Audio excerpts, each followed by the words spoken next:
kamid ah falcilanadii ugu guracnaa dilal taxane ahaa dilaagii dunida ka yaabsaday Daniel Camargo nin ku caan baxay dilal isxigxigay oo ka dhacay qaaradda America kuwaasi oo ka bilowday dalka Colombia kuna dhamaaday dalka Ecuador in ka badan 70 gabdho yar u badnaa oo la kufsaday kadibna la dilay sanadku waa 1930 maalintii 22aad bishii January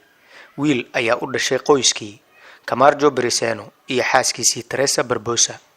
waxay ahaayeen qoys sabool ah oo ku nool tuulo lagu magacaabo Anolima oo ku taala dalka Colombia wiilka xilligaasi dhashay waxa loo bixiyay Daniel Camargo Barbosa waa ninka ay ku socoto qisadan anfariirka leh markii uu 2 sano jir ahaa ayay hooyadiisii geeriyootay aabihiis xilligaasi waxa uu ahaa nin ganacsi yar leh oo maalintii oo dhan mashquul ku ahaan jiray ganacsigiisa wax yar kadib aabihiis waxa uu guursaday xaas kale si ay ugu bedesho xaaskii hore ee geeriyootay waa halkaas meesha ay ka bilaabatay qisada murugada leh ee Daniel Camargo taasoo galaafatay in ka badan 70 haween ah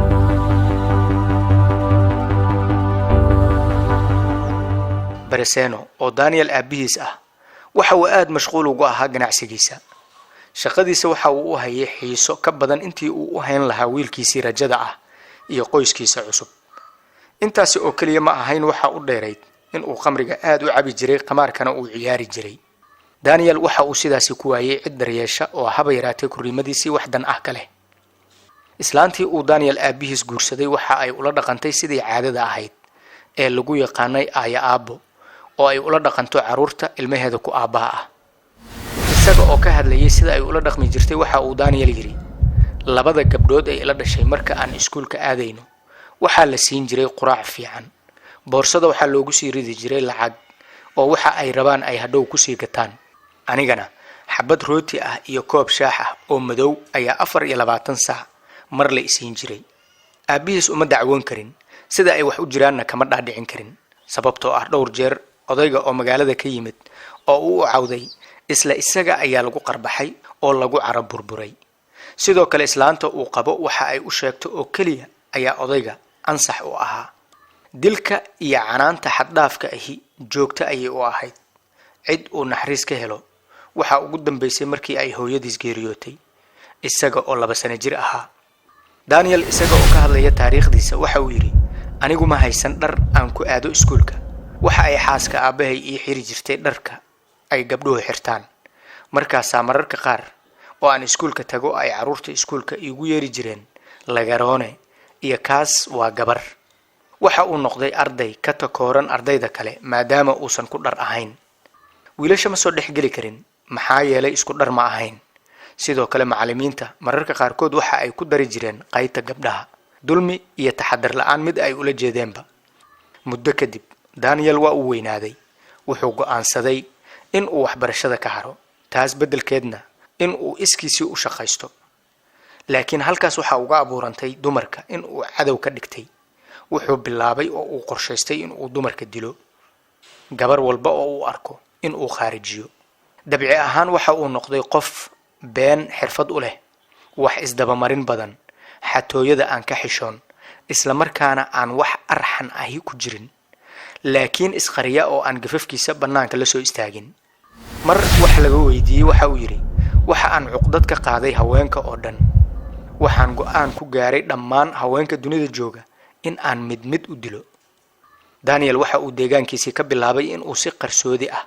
gabdhaha inta uu shukaansado uu ugu kaxeeyo guri uu ka degay magaalada banaankeeda kadibna inta uu daroogeeyo uu kufsado ka bacdina uu ceejo ku dilo marka uu gabdhaha dilo kadib ayuu meydkoodii ku soo tuuraa duur cidla ah waxa lagu wareeray falkan deegaanka ku soo kordhay iyo cidda ka dambaysa ee gabdhaha kaliya beegsanaysa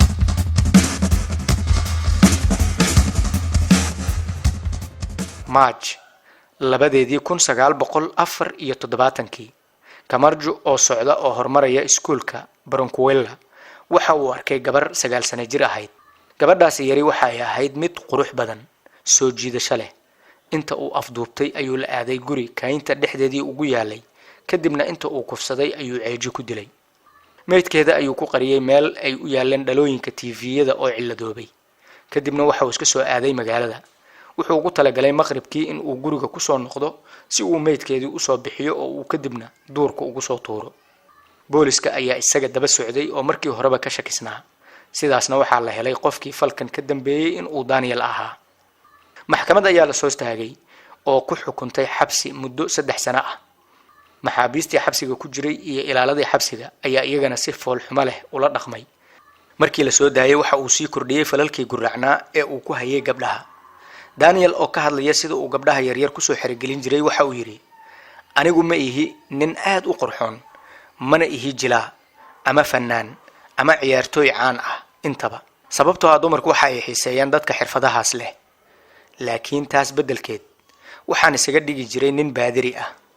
wadaad kaniisada ka wacdiya ama ka shaqeeya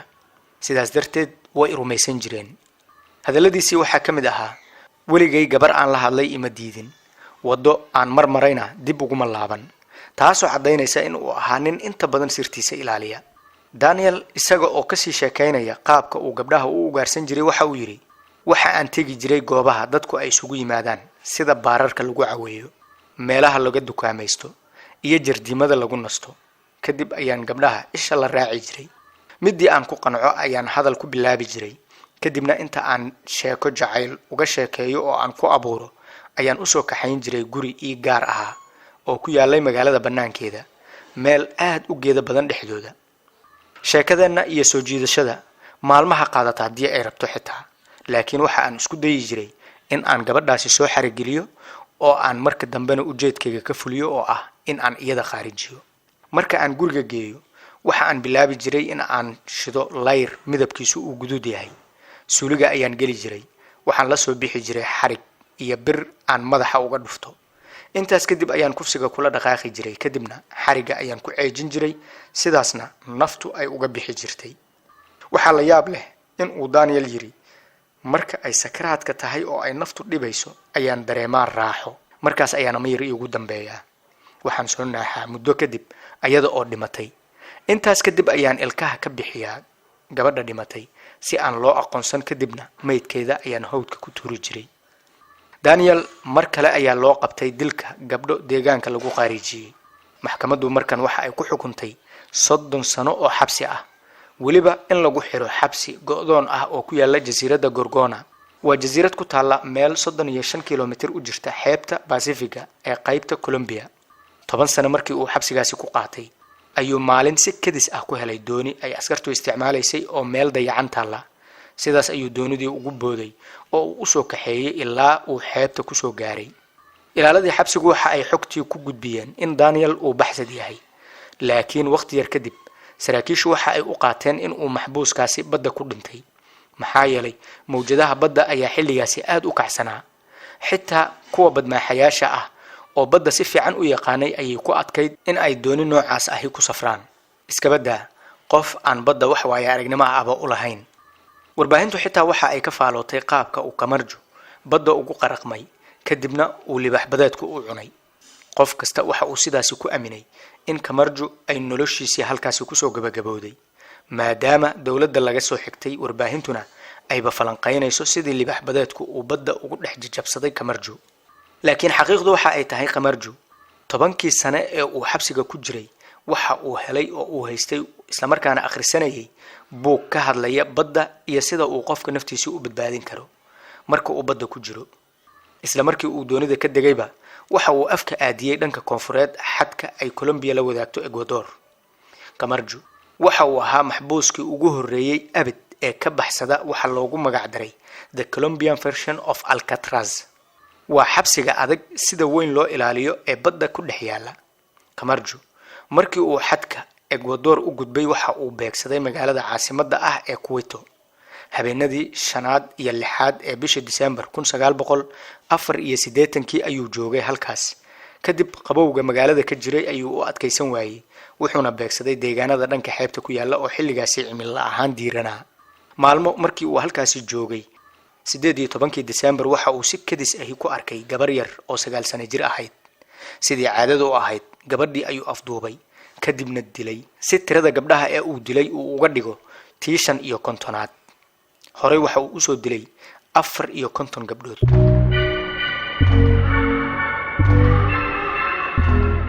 intii u dhaxaysay 1984 oo uu Ecuador soo galay isaga oo baxsad ah ilaa sanadkii 1986 waa 2 sano waxa uu dilay haween iyo gabdho badan. inta badan dilalkaasi waxa ay ka dhaceen gobolka Guayas, laakiin mararka qaar sidoo kale meelo ka fogfog magaalada Quito ayuu ka geystay dilal.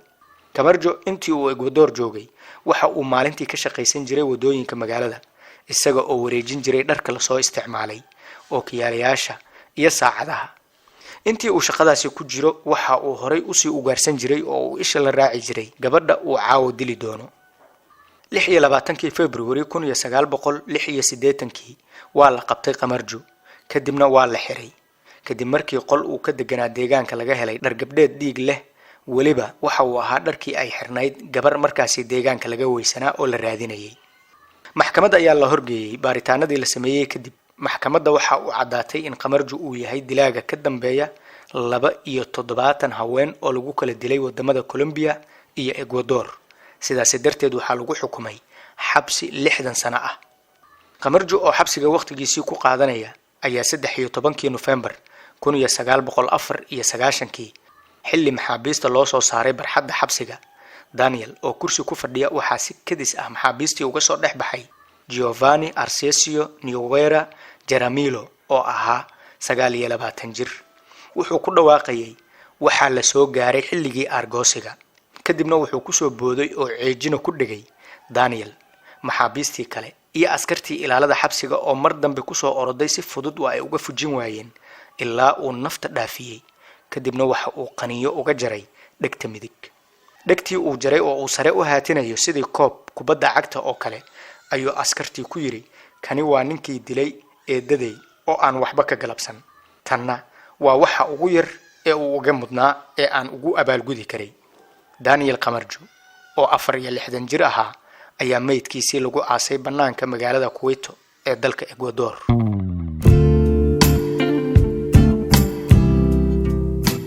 taasna waxay ahayd qisada wiilkii yaraa rajada ahaa ee qoyskiisii ka waayay daryeelka caruurnimo ee uu xaq u lahaa. kadibna falcelintii ka timid ay galaafatay nolosha in ka badan 70 gabdhood oo aan waxba galabsan. maxay kula tahay aragtidaada in aan warbixintan ka baran karno? fadlan nala wadaag aragtidaada.